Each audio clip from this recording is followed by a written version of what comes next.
This is Sky with Feminist News Network, the feminist news that you can use. Today I would like to talk about the Biki Bike organization. Now, as a two-time neighborhood board member for Mo'ili-McCully area, I dealt with the Biki Bike situation firsthand when they were coming to all the board meetings around town to explain Biki Bike as a nonprofit. But see, it's a nonprofit with a private sector and a government grant sector if you go online and check out their organizational chart. Now, I'm going to tell you what ticks me off about Biki Bike, more so than it taking up good, needed parking spaces, instead of finding areas that don't have parking spaces.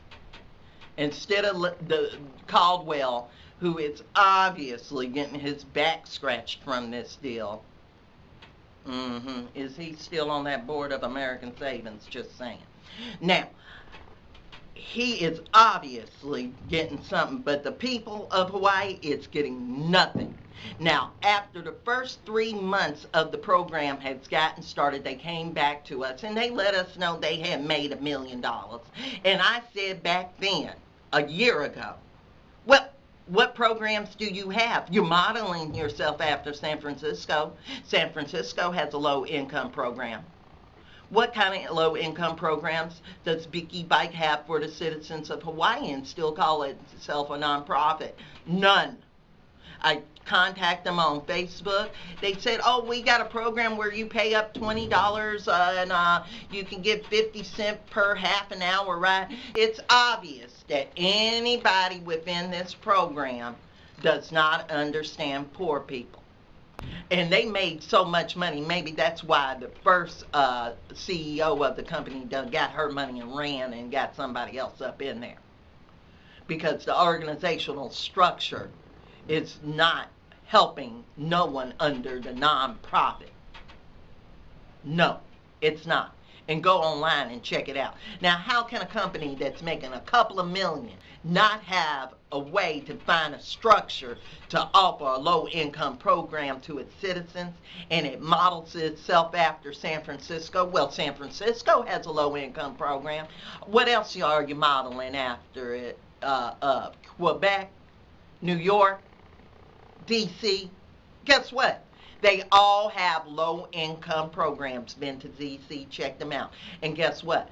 D.C. has those scooters that Caldwell, he doesn't want it to be a part of anything. You know, he wants his Bikis out there so he can keep getting his. Now, nobody wants to do. I contacted Biki about their low-income program. Well, we offer $20. You can get 50 cents for a half an hour.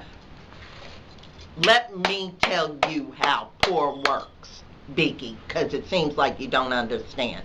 The way poor works is they don't have money for advanced stuff like that. You need to be like California, San Francisco, and Quebec, and DC, and the people you modeled after. They all have a card for low-income people to have free rides. You need to be given them out. Your nonprofit on your organizational thing says you're not meeting the threshold to pay back your money, but you making the threshold to pay your administration and to replace the bikes. Where is your income tax return? The time has passed. Every nonprofit should have it on its website and you don't. Why? I just want to know. Hello. So get it together, Biki, because your skirt is up and it's showing. We need some transparency with this company.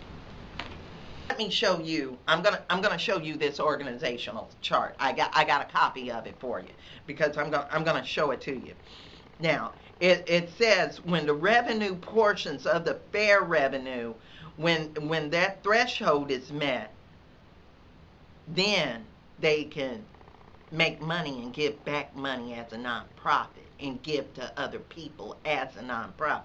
But listen to this. But to date, this has not been met. Now, how are you making $1 million, but this ain't being met? It says this. Now, let me keep reading it to you. Profits must be received or reinvested. Profits must be reinvested into providing bike shares for community benefit in accordance to regulations. I don't see where that's happening with you, Biki, and it hasn't happened yet. And to buy a pre-advanced $20 card when people are too poor to get them. You think $20 is nothing to some people. Well, you know what? You don't know what being poor is, because that's a whole lot of money to some, especially when they're working 2 and 3 jobs and using 70% of their income for their rent. And you know how daycare is here. That would be excellent. And here it is. Well, we won't be able to look at it because that one's offline, but you have it right in front of you. So why don't you go ahead and explain it? So basically what you see here are 8 of the top cities that have bike share systems on the mainland. Honolulu, New York City, Chicago, Denver, San Francisco, Boston, Washington, D.C., and Minneapolis. And there are 2 bars for each of them. And one, it explains the cost of the price per year for 30-minute unlimited rides. Just to be sure we're comparing apples to apples. So all cities offer the same one. And then the other one, the darker bar, is the purchasing power in the metropolitan area. This comes from Forbes in 2014. So what Forbes found was that Honolulu ranks actually 107th out of 113 American cities in terms of purchasing power. So if you look at the graph, you see that not only is Bike Share Hawaii going to be the single most expensive system in the country, if not the world, but it also has the lowest purchasing power based on all of those 8 cities. So essentially, Bike Share Hawaii is asking residents who have the least amount of money to put toward this to pay the highest prices in the world. Okay. So we have 30 stations that are using parking. Multiply it by 2, so we actually have 60 parking stalls that have disappeared for Bike Share. Are you looking at this? Can you believe what this says? I'm gonna read some more, because the fair revenue helps offset operating costs and equipment. And that's all it's been doing, because it hasn't been benefiting the community at all. We need some transparency and accountability with Biki Bike. Biki Bike, get it together. Start helping the low income, because if not, why are you here? Oh, that's right, to make money. And if you appreciate this story on Biki Bikes and others like them, and you want to become a reporter, join me and give your own view. Now, contact me at FeministNewsN@gmail.com. Don't forget to check out my Facebook page. You can message me there also. And don't forget to check out other good stories that you can't catch anywhere else on my Feminist News Network YouTube channel. Don't forget to ring the bell. Thanks for watching. Thanks for joining. Peace. Going to bring to the community, and the way I see it priced now, I don't see local people having the opportunity to use this and enjoy any of those benefits to mobility or public health. So we've really just spent these $2 million for a tourist bike system.